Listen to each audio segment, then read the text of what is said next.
ఓం సాయిరామ్. మనం షిరిడీలోని చావడి ముందు నిలబడితే ద్వారకామాయికి ఆనుకొని శ్యామసుందర్ హాల్ అనే ఒక గది మనకు కనిపిస్తుంది.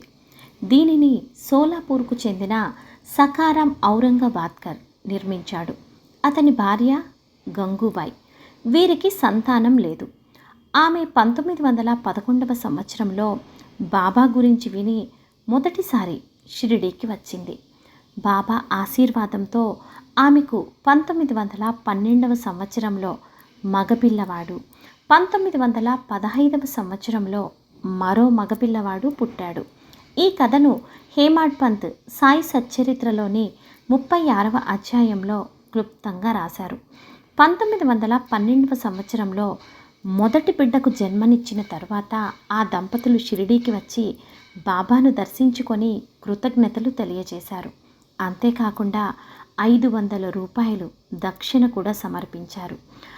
ఆ 500 రూపాయలతోటి బాబా గుర్రం శ్యామకర్ణికి ఒక గదిని నిర్మించడం జరిగింది.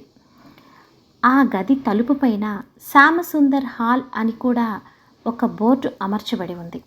1945 సంవత్సరంలో శ్యామసుందర్ మరణించే వరకు ఈ గదిలోనే నివసించడం జరిగింది.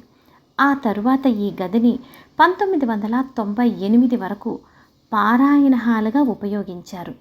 ఇప్పుడు ఆలయ ప్రాంగణంలోకి పారాయణం హాల్ మార్చబడింది.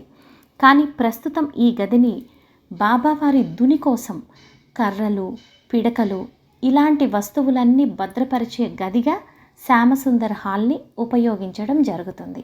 ఓం సాయిరామ్.